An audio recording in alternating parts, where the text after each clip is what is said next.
Hallo, mein Name ist Joachim Heinrich. Seit einiger Zeit produziere und veröffentliche ich jetzt schon meine eigene Musik. Heute ist aber ein ganz besonderer Tag für mich. Mit diesem Video möchte ich nämlich meine erste eigene EP ankündigen. Das ist sozusagen ein Mini-Album. In meinem Fall sind 4 Musikstücke auf diesem Mini-Album drauf.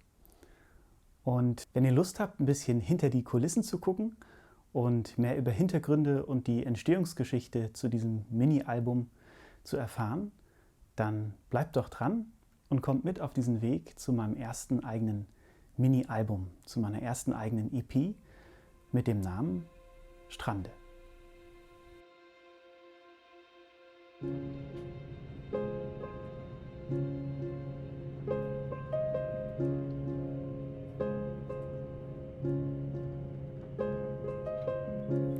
Strande ist ein Ort im Norden von Deutschland, in der Nähe von Kiel, der direkt an der Ostsee liegt. Dieser Ort spielt bereits in meinen ersten Lebensjahren eine Rolle. Mit meiner Familie zusammen habe ich in fast jedem Sommer ab 1996 bis 2011 hier Zeit verbracht. Meine Omi hat lange Zeit in Kiel gewohnt und wir konnten dann immer über 1 oder 2 Wochen in ihr Haus, um Urlaub zu machen. Strande ist der Ort, an den wir dann meistens gefahren sind, um das Meer zu sehen.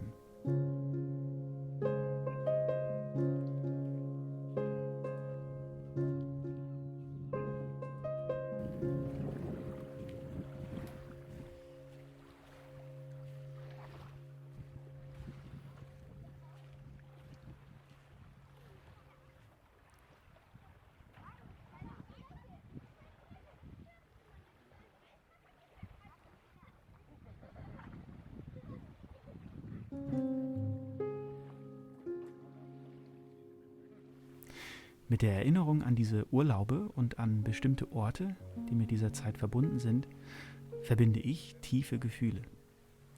Schon seit mehreren Jahren habe ich den Wunsch, Strande noch einmal einen Besuch abzustatten, und durch meine Musik kam mir dann die Idee, meinen Besuch mit Tonaufnahmen von den bedeutsamsten Orten für mich zu verbinden und meine eigenen Töne dazu zu geben.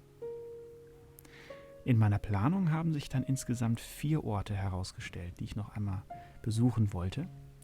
Und das hat mich dann wiederum zu der Idee veranlasst, ein Album bzw. eine EP entstehen zu lassen.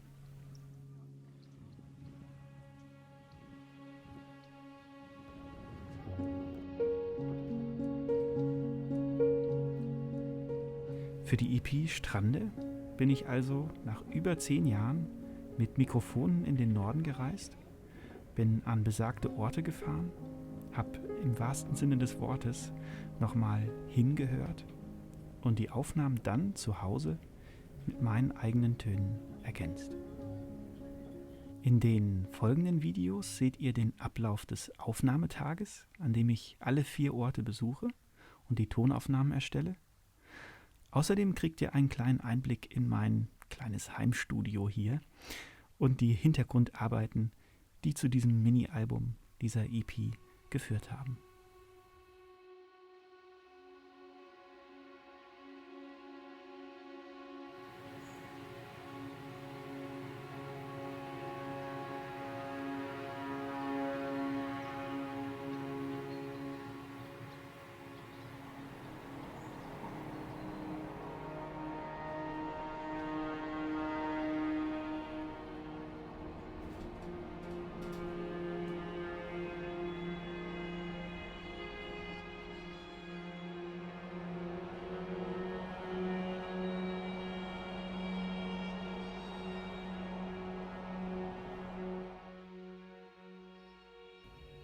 Ja, guten Morgen aus Kiel oder Moin, wie man hier sagen würde. Wir haben Mittwoch, den 16.08. Es ist ungefähr 20 nach 8 und heute ist der Tag der Tage. Heute ist Aufnahmetag. Ich sitze im Mietauto und habe all mein Zeug hinten drin. Die Aufnahmesachen, die Mikrofone, das Zubehör, damit ich es nicht immer wieder auf- und abbauen muss. Und fahre heute an 4 Orte, wo ich gerne aufnehmen mag. Ich nehme euch mit und ja, wünsche euch viel Spaß. So, jetzt bin ich gleich am ersten Aufnahmeort angekommen für das erste Stück Erdbeeren im Garten. Ich werde gleich nochmal das Mikrofon zusammenschrauben, alles aufbauen und dann zum Aufnahmeort hingehen. Weil der Ort in einem Wohnort liegt, in einem Wohngebiet, weiß ich noch nicht genau, wie ich da aufnehmen kann, auch mit der Kamera oder ob ich überhaupt aufnehmen darf. Ich werde es jedenfalls versuchen und auch mal versuchen, tatsächlich in besagten Garten zu kommen. Das Haus von meiner Omi gehört ja jetzt jemand anderem, also ich kenne die Besitzer nicht. Ich werde aber einfach mal klingeln und fragen, ob ich reinkommen darf oder ob ich im Garten aufnehmen darf. Das wird ein bisschen eine komische Anfrage sein, aber mal gucken. Genau, das ist jetzt der erste Aufnahmeort und ich stehe hier auch schon eigentlich am zweiten. Hier werde ich auch gleich nochmal hinkommen, nämlich am Kanal. Das ist das zweite Stück und auch der dritte Aufnahmeort liegt hier in der Nähe. Adler 1, das ist gerade hier vorne am Kanal. Da werde ich also nachher auch nochmal zurückkommen. Nur der vierte Aufnahmeort ist dann eben Strande selber und auch da werde ich euch natürlich mit hinnehmen. Jetzt versuche ich mal mein Glück und dann sehen wir uns gleich wieder. So, jetzt ist alles fertig aufgebaut und bereit für die erste Aufnahme. Hier haben wir die zwei Stative, eins für die Kamera, eins fürs Mikrofon. Hier liegt schon mal das Dead Cat bereit, also der Windschutz. Kopfhörer, das Aufnahmegerät und der Windkorb. Und da ist noch die Tasche vom Gimbal, den ich auch noch benutzen werde. Und der Rucksack, in dem ich alles transportiert habe. Ja, dann geht's los.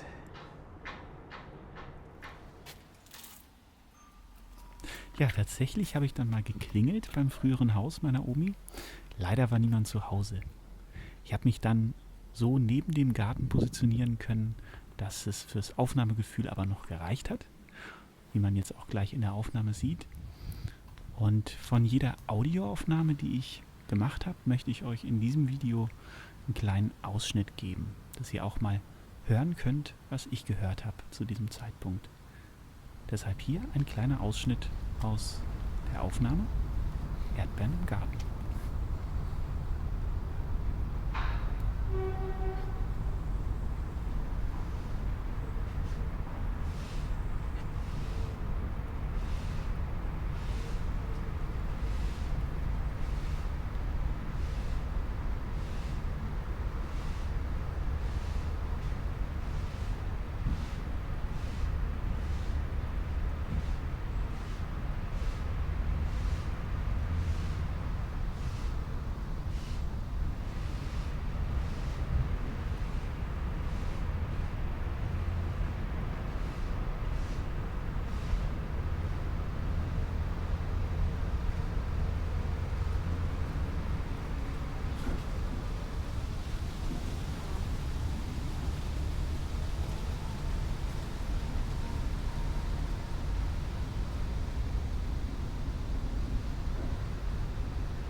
So, nach langem Warten ist jetzt die erste Aufnahme im Kasten für Erdbeeren im Garten.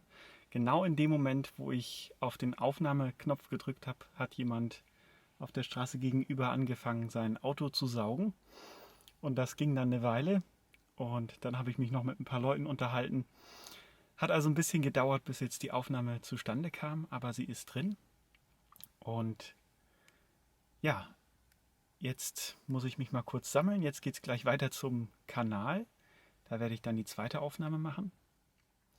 Erdbeeren im Garten. Warum eigentlich dieser Titel? Was hat es damit auf sich? Ich bin hier ja gerade am Haus meiner Omi. Die hat hier gelebt. Hier sind wir immer angekommen in den Sommerferien. Und das allererste, was ich mit meiner Schwester immer gemacht habe, nach dieser langen Reise, wir sind aus dem Auto ausgestiegen und sind sofort in den Garten gerannt. Weil meine Omi hatte so ganz kleine Erdbeeren und die haben wir gleich nach dem Ankommen gepflückt und dann mit ein bisschen Joghurt oder so zusammen gegessen. Und das war immer so der erste Moment, in den Sommerferien, wenn wir hier ankamen nach einer langen Fahrt, ungefähr so 6 Stunden. Und dann haben wir eben diese Erdbeeren im Garten gesucht und gepflückt. Und das war ein ganz beglückender Moment. Ich erinnere mich noch an das Gefühl, über den Rasen zu rennen, barfuß manchmal. Und die Freude, eben diese kleinen rohen Erdbeeren dann zu entdecken. Und das war irgendwie ein ganz besonderes, beglückendes Gefühl. Deshalb Erdbeeren im Garten. Jetzt geht es weiter zum Kanal, zum Nordostseekanal. Da werde ich dann die zweite Aufnahme starten.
Okay, Aufnahmeort Nummer 2 für heute.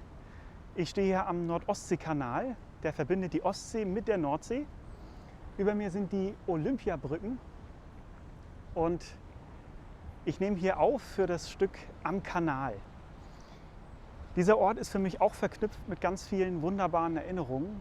Hier bin ich oft mit meinem Papa schon am ersten Abend, wenn wir hier angekommen sind im Sommerurlaub, noch mal runter an den Kanal und einfach Schiffe gucken. Weil das hier so schön ist. Hier kann man immer was entdecken. Da kommt gleich auch ein großes Containerschiff vorbei. Hier ist immer was los. Und ich verbinde hier einfach auch wieder ein gutes Gefühl mit diesem Ort. Ganz viele schöne Erinnerungen. Einmal zum Beispiel ist ein ganz großes Passagierschiff vorbeigefahren. Das war die Norwegian Dream, glaube ich. Da waren hier auch ganz viele Leute zum Zugucken.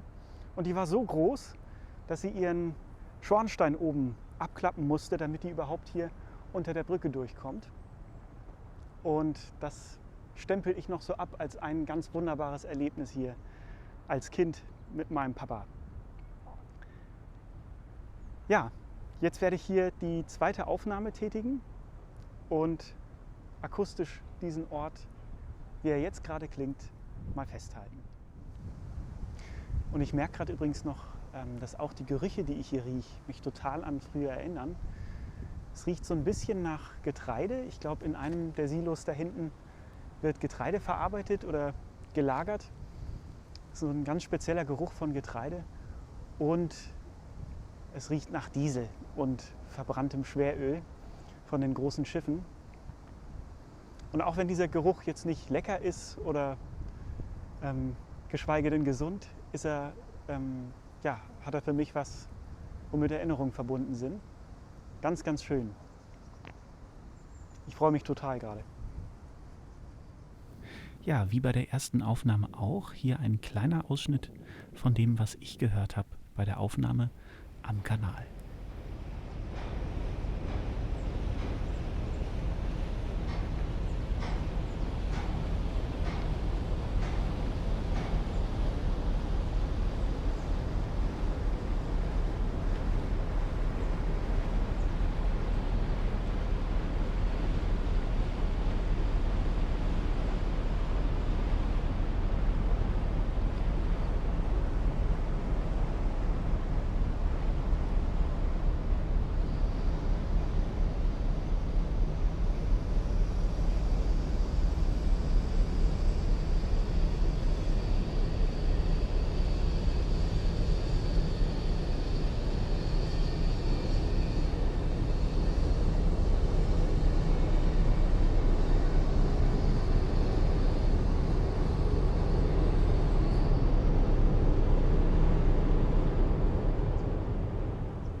man schon das nächste Ziel.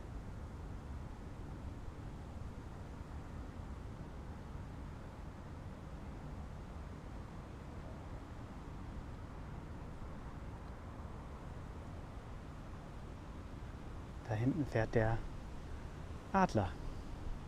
Adler 1.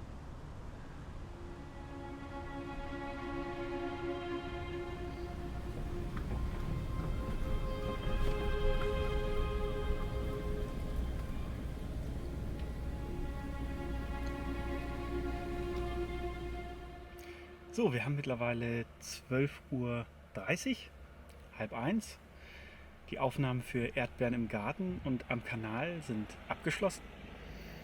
Und jetzt stehe ich hier vorm Anlegeplatz vom Adler 1. Das ist das dritte Stück. Und Adler 1 ist nämlich eine Fähre, die von der einen Seite vom Nordostseekanal zur anderen fährt. Man kann die kostenlos benutzen, also es kostet nichts. Und die fährt, glaube ich, den ganzen Tag über. Auch diese Fähre, dieser Ort ist für mich mit ganz wertvollen Erinnerungen verknüpft. Mir fällt auf, dass ich bisher an Orten war, die oft beim Ankommen eine Rolle gespielt haben. Also wenn wir hier angekommen sind in Kiel zum Sommerurlaub machen. Und auch dieser Ort ist wieder einer, der beim Ankommen eine Rolle gespielt hat. Auch hier bin ich meistens am ersten Abend mit meinem Papa nochmal hin, um eine Runde mit dem Adler zu fahren. Wir sind dann einfach eben an den Kanal ein bisschen spazieren gegangen und dann hier zum Adler gegangen. Und weil es eben nichts gekostet hat, konnte man einfach einmal rüber auf die andere Seite und wieder zurück. Und das haben wir ganz oft gemacht. Für mich ein ganz besonderes Erlebnis, zusammen mit meinem Papa eben. Ja, ganz besonders, hier wieder zu sein. Ist ja wirklich über 10 Jahre her mittlerweile. Dann fahre ich gleich mal eine Runde. So, da vorne liegt er. Oder liegt sie, die Adler 1.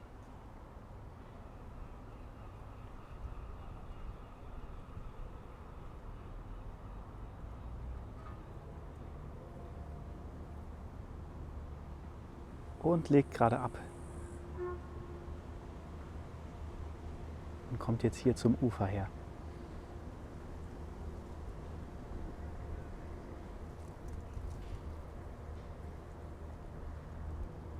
Oh, ein schönes Bild.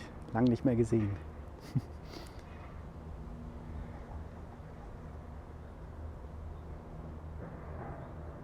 Also ich hole mal die Mikrofone.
Natürlich habe ich es mir nicht entgehen lassen, auch noch mal eine Runde mit dem Adler zu fahren. Ich habe bei der Fahrt auch eine Audioaufnahme gemacht, die ich dann allerdings nicht für die Musik verwenden werde. Hier ein kleiner Ausschnitt aus dieser Aufnahme.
So, letzter Halt für heute, Strande selbst. Der Ort, der im Titel steht. Hier krönt sich sozusagen alles für mich. Ein Ort, der mit einfach unheimlich vielen schönen Erinnerungen verbunden ist und den ich jetzt auch bewusst als Abschluss sozusagen gewählt habe für den heutigen Tag. Hier sind ganz viele schöne Erinnerungen, wo ich einfach nochmal hinhören möchte. Und ich bin jetzt sehr gespannt auf die Aufnahme. Es ist viel los, werden also viele Menschen da sein. Aber ja, das ist eine Aufnahme. Damit muss man rechnen, dass die unberechenbar ist. Ja, ich bin sehr gespannt.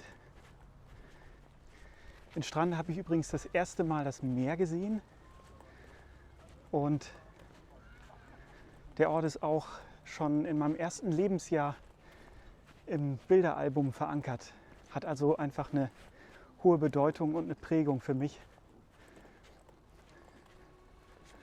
Oh, bin ein bisschen aufgeregt.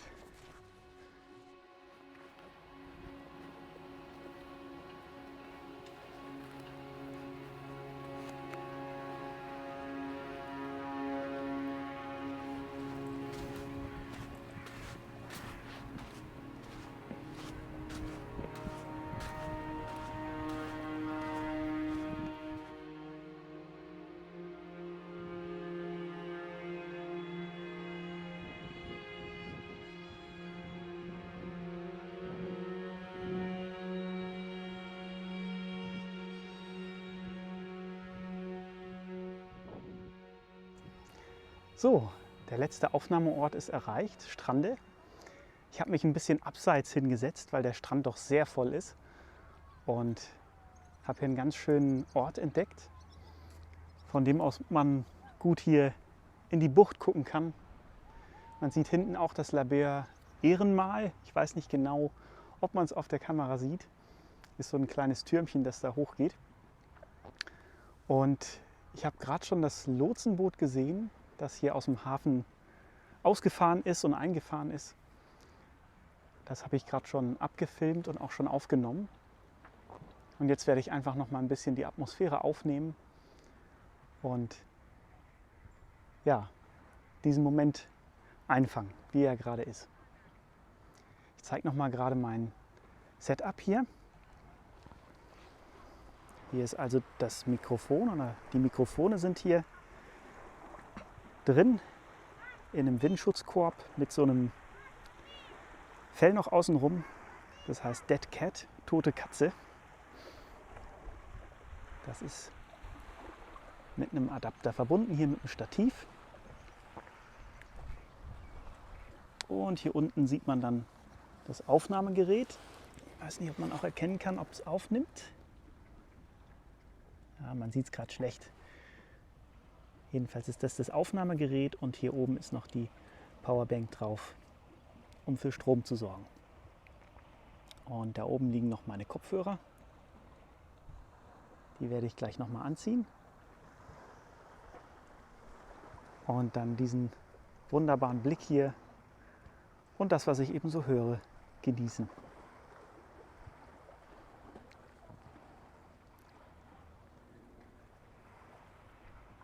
Ja, da hinten sieht man es vielleicht. Ja, dieser kleine Turm, das ist Laboe.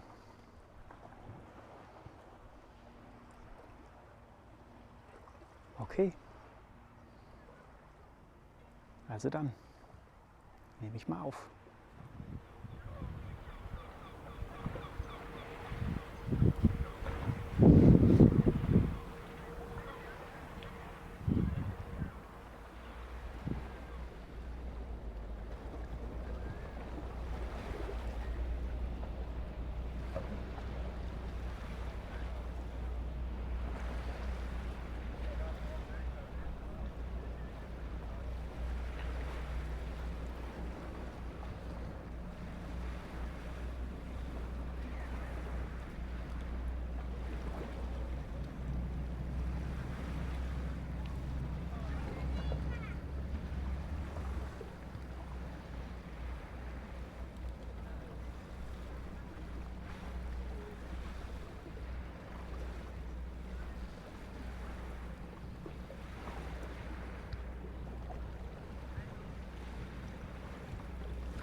So, ein langer Tag geht zu Ende.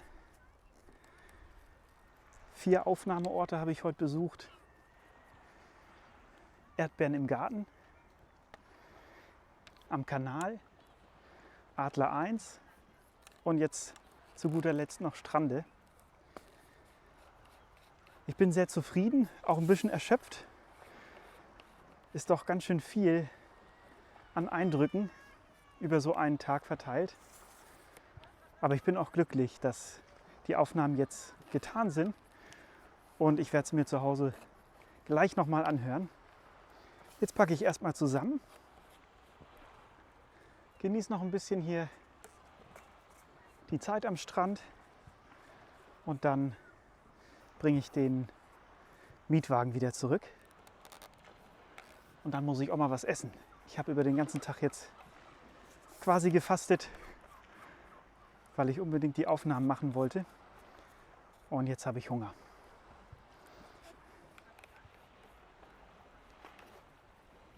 Schöner Tag aber heute. Richtig gutes Wetter. Da habe ich auch Glück mit gehabt. Im Norden kann es ja durchaus mal passieren, dass hier mehrere Wochen lang Regen fallen, auch im Sommer. Von daher habe ich richtig Glück gehabt und bin froh. So kann ich jetzt nach Hause gehen. Damit verabschiede ich mich aus Strande und dann sehen wir uns wahrscheinlich zu Hause, wenn ich die Musikaufnahmen mache. Bis dahin. Tschüss und auf Wiedersehen, Strande.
Ja, das waren jetzt viele Eindrücke von den Aufnahmen in Kiel und Strande.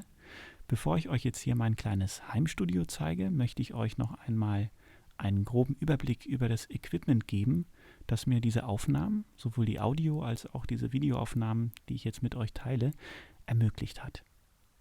Da ist zum einen das Herzstück der ganzen Geschichte. Das sind diese 2 Mikrofone von Sennheiser. Das ist ein MKH 8040 Stereo-Set. Die brauchen natürlich auch einen angemessenen Windschutz, wenn es nach draußen geht. Und den bietet dieser Windkorb hier von Rycote. Der kommt auch gleich mit so einem zusätzlichen Windschutz. Das ist ein sogenanntes Dead Cat, eine tote Katze. Der Windkorb wird dann auf diesem Stativ montiert. Das ist ein Manfrotto Nanopole aus Carbon. Der Windkorb wird dann mit diesem Adapter, das ist der PCS Boom Connector, auch von Rycote, an dem Stativ befestigt. Aufgenommen wird dann mit diesem Aufnahmegerät von Sound Devices. Das ist das MixPre 6. Das Aufnahmegerät braucht natürlich auch Strom und den liefert diese Powerbank von Anker. Das ist die Anker PowerCore 3 Elite. Ein Kabel kommt noch dazu, mit dem ich dann die Mikrofone mit dem Aufnahmegerät verbinde. Und natürlich muss ich auch was hören bei den Aufnahmen. Das sind die Kopfhörer von Audio-Technica, die ATH M30X. Die Kamera, die ich zum Aufnehmen von diesem Video benutzt habe, ist die Sony RX100 Mark VI. Die habe ich zusammen mit den Mikrofonen von Rode benutzt, dem Wireless Go 2 System und dem Rode Lavalier 2. Dann habe ich noch ein Kamerastativ von Rollei benutzt und einen Gimbal. Jetzt muss ich aufpassen, dass ich es richtig ausspreche. Das ist der Gimbal von Zhiyun, der Crane M2S. Und um einen Teil des Equipments zu transportieren, habe ich diesen Rucksack hier benutzt. Das ist eigentlich ein Kamerarucksack. Das ist der Lovepro Tactic 450 AW2. Falls ihr noch Fragen habt zu weiterem Equipment oder wissen wollt, was ich sonst noch für die Musikproduktion benutze, dann schreibt doch gern in die Kommentare. So, zu Hause angekommen, mag ich euch mal mein kleines Heimstudio hier zeigen. Ich habe heute mal alles aufgebaut, was ich habe, und ja, lasst euch da jetzt mal dran teilhaben, wie die Aufnahme hier aussieht. Ich schwenke die Kamera mal um. Ups. Und ich habe ein Ringlicht angemacht, damit es ein bisschen ausgeleuchtet ist, damit man sieht, was hier so alles da ist. Das Klavier steht im Mittelpunkt, das möchte ich aufnehmen. Ich habe mir von Thomann diese Akustikwände gekauft. Da steht eins hier rechts, eins links und das dritte kommt dann noch hier so davor, dass hier wirklich so ein eigener Akustikraum entsteht. Ich habe es auch schon ausprobiert und es macht tatsächlich ganz schön viel mit dem Klang. Ja, hier sind dann die Mikrofone aufgestellt. Das ist alles noch nicht richtig ausgerichtet, aber so ungefähr sieht das dann hier aus. Das Klavier habe ich geöffnet, weil es einfach eine wunderschöne Atmosphäre macht. Was man vielleicht hier noch sieht, das zeige ich euch auch noch kurz, das sind diese Tassen sozusagen, in denen das Klavier drinnen steht. Das macht auch was mit dem Klang des Klaviers und entkoppelt das Klavier vom Boden und sorgt damit auch für weniger Schallübertragung. Ist ganz gut für die Nachbarn. Ja. Das Mikrofon oder die beiden Mikrofone werden wieder mit dem Aufnahmegerät verbunden hier, das ich auch schon für die Aufnahme in Strande mit hatte. Das ist das Mixpre 6 von Sound Devices. Und die Idee ist jetzt, dass ich auf meinem Handy die Aufnahmen habe von Strande und mich dann ans Klavier setze,